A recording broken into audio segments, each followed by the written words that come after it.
Praise the lord. దేవుని నామానికి మహిమ కలుగును గాక. మన రక్షకుడు ప్రభువైన అయిన యేసుక్రీస్తు నామంలో మీ అందరికీ నా ప్రత్యేకమైన వందనాలు.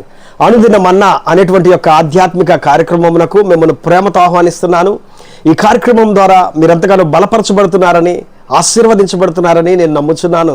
ఈరోజు చక్కటి వాక్యాన్ని మనం ధ్యానం చేసుకుందాం. నేటి ధ్యానాంశము కీర్తనల గ్రంథము 44వ కీర్తన 8వ వచనము. దినమెల్లా మేము దేవుని యందు అతిశయపడుచున్నాము, నీ నామమును బట్టి మేము నిత్యము కృతజ్ఞతాస్తుతులు చెల్లించుచున్నాము. దినమెల్లా మేము ఆయన నిమిత్తము ఆయన ఉన్నాడని చెప్పి అతిశయపడుచున్నామనే మాటను మనం చూస్తున్నామండి. ఎంత గొప్ప విషయమో చూడండి. దేవుడు ఉన్నాడు అనేటువంటి ఒక గొప్ప ధైర్యముతో దేవుని బట్టి మనము అతిశయించేటువంటి వారిగా ఉండాలండి. ఈ లోకంలో చాలామంది డబ్బును బట్టి అతిశయిస్తూ ఉంటారు, ఘనతను బట్టి అతిశయిస్తూ ఉంటారు, పేరును బట్టి అతిశయిస్తూ ఉంటారు, హోదాను బట్టి, మంది మార్బలాన్ని బట్టి అతిశయిస్తూ ఉంటారు. పెద్ద కుటుంబాన్ని కలిగి ఉంటే దాన్ని బట్టి, ఆ బలమును బట్టి అతిశయిస్తూ ఉంటారు. అయితే కీర్తనకారుడు చెప్తున్నాడు, కొందరు గుర్రములను బట్టి, కొందరు రౌతులను బట్టి, రథములను బట్టి అతిశయిస్తారేమో, కానీ మేమైతే మా దేవుని యందు అతిశయిస్తున్నాము అని చెప్పినట్లుగా మన దేవుని యందు మనం అతిశయించే వారిగా ఉండాలి. ఆయన యందు మనం అతిశయించాలి. ఆయనే మన ఆధారము, ఆయనే మన ఆస్తి, ఆయనే మన బలము, ఆయనే మన గొప్పతనము ప్రియులారా. అందుకే కీర్తనకారుడు ఇక్కడ అంటున్నాడు, దేవుని బట్టి మేము అతిశయిస్తున్నాము, జనమెల్లా కూడా మా దేవుని బట్టి మేము అతిశయిస్తున్నాము అని చెప్పని అంటున్నాడు. ఇశ్రాయేలు ప్రజలను అడుగడుగునా కూడా దూషిస్తూ ఎంతగానో బాధిస్తున్నాడు 6 అడుగుల జానుడు ఉన్నటువంటి గొల్యాతు. ఆ గొల్యాతు చాలా భయంకరంగా దేవుని ప్రజలను హింసిస్తూ, దేవుని నామాన్ని దూషిస్తూ చాలా అవమానకరంగా మాట్లాడుతుంటే, ఆ గొల్యాతు మాట్లాడుతున్నటువంటి సందర్భంలో తండ్రి దగ్గర నుంచి అన్నల క్షేమమును తెలుసుకోవటానికి వచ్చాడు దావీదు భక్తుడు. దావీదు చిన్నవాడు, చాలా పొట్టివాడు. అక్కడ గుంపుగా కూడి ఉండటం చూసి దావీదు ఏం జరుగుతుంది అక్కడ అని చెప్పి వెళ్ళి చూస్తే గొల్యాతు భయంకరంగా మాట్లాడుతున్నాడు. ఈ ఘాతువాడైన ఫిలిష్తీయుడైనటువంటి గొల్యాతు భయంకరంగా దేవుని నామాన్ని అవమానపరుస్తూ మాట్లాడుతుంటే దావీదు తట్టుకోలేకపోయాడు, దావీదు చూసి ఓర్చుకోలేకపోయాడు. అందుకే దావీదు నేను వెళ్ళి అతనితో యుద్ధం చేస్తానని చెప్పని అంటున్నాడు. అక్కడ అన్నలందరూ భయపడి వెనక్కి వెళ్ళిపోతున్నారు, సైనికులందరూ భయపడిపోయి వెనక్కి వెళ్ళిపోతున్నారు. సౌలు రాజు భయపడిపోయి అంతఃపురంలో దాక్కున్నాడు. ఆ ఊరిలో ఉన్నటువంటి ప్రజలందరూ, పట్టణంలో ఉన్న ప్రజలందరూ భయపడిపోయి గుమ్ముగా చేరి అక్కడ ఎనక దాక్కుంటున్నటువంటి పరిస్థితుల్లో దేవుడు పేరట నేను వెళ్ళి యుద్ధం చేస్తానని చెప్పి దావీదు ముందుకు వెళ్తున్నాడండి.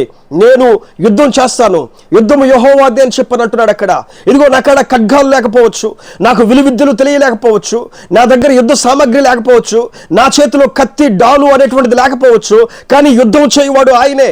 నా దేవుని యందు నేను అతిశయపడుతున్నాను. ఆయనే నాకు ముందుగా ఉన్నాడు, ఆయనే నాతో పాటుగా యుద్ధం చేస్తాడు, ఆయనే నిన్ను ఓడిస్తాడు, ఆయనే నీ మీద గొప్ప విజయాన్ని నాకు ఇస్తాడని చెప్పి దేవుని యందు అతిశయించాడు దావీదు. అందుకనే ఏలా లోయలోనికి వెళ్ళిపోయి 5 నున్నని రాళ్లను ఏరుకొని ఒక రాయిని ఒడిసెల్లో పెట్టి తిప్పి కొట్టగా గొల్యాతుకు నుదుటి మీద తగిలినట్టుగా అక్కడే గొల్యాతు బిల్లబీటుగా ముందుకు పడిపోయినట్లుగా మనం బైబిల్లో చూస్తున్నాం. దావీదు పరిగెత్తుకుంటూ వెళ్ళిపోయి గొల్యాతు వరలో ఉన్న కత్తినే తీసి అతని యొక్క తలను కోసి ఆ ప్రజల ముందు గొప్ప విజయాన్ని పొందుకొని దేవుడి నామాన్ని ఘనపరిచాడండి. అక్కడ మనం గమనించాల్సిన ఒక చక్కటి మాట ఏంటో తెలుసా? దేవుని పేరట యుద్ధం చేశాడు దావీదు. నా దేవుడు ఉన్నాడని అతిశయపడ్డాడు దావీదు.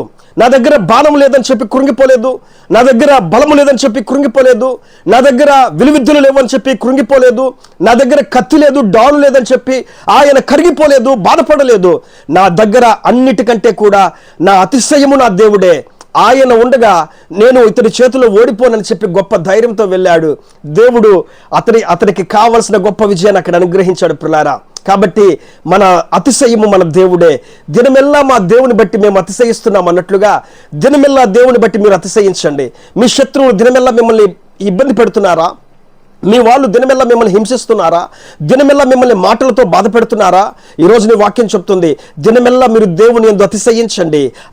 ఆయన యందు అతిశయిస్తే గొప్ప విజయం మనకు దొరుకుతుంది. ఆయన యందు అతిశయిస్తే గొప్ప బలము మనం పొందుకుంటాం. ఆయన యందు మనము అతిశయిస్తే గొప్ప ఆదరణ పొందుకుంటాం. ఆయన యందు మనము అతిశయిస్తే గొప్ప సంతోషకరమైన జీవితాలని, ఉన్నతమైన స్థితిని మనం పొందుకుంటాం. దినమెల్లా మనము అతిశయించేటువంటి ఆ గొప్ప దేవుడు మనకు తోడుగా ఉండి నడిపించునుగాక. ఆమేన్. ప్రేమ కలిగిన తండ్రి, గొప్ప దేవుడు యేసయ్యా, ఈ వాగ్దానం ఎంతమంది అయితే చదివి విని ఉన్నారో వారి జీవితాల్లో నీ బలమైన కార్యాలు మీరు జరిగించే అద్భుతమైన కార్యాలతో నింపి, మా అతిశయము నీవే, మా బండ, నా కొండ, నా ఆశ్రయం, నా కేడము, మా దుర్గము నీవే అని చెప్పి నాయనా ముందుకు వెలుచుండగా, నాయనా ఆధారమై ఉన్న దేవా, మా అతిశయమునకు కారణభూతుడా నీవే తోడుగా ఉండి నడిపించి, పడిపోవచ్చున్న చోటల్లా, కృంగిపోతున్న చోటల్లా పైకి లేవనెత్తి సంతోషకరంగా మీరు నడిపించమని అయా మా అతిశయమునకు కారణభూతుడుగా నువ్వు నిలిచి అయా నీ అద్భుతాలకు నీకు సాక్షిగా నిలబెట్టుకొనమని యేసు నామములో ప్రార్థించి అడిగి వేడుకుంటున్నాము పరమ తండ్రి. ఆమేన్, ఆమేన్. ఈ వాక్యం మీకు ఆశీర్వాదకరంగా ఉండి మిమ్మల్ని బలపరిస్తే ఈ ఛానల్ని సబ్స్క్రైబ్ చేయండి, ఈ వాక్యాన్ని ఇతరులకు షేర్ చేయండి.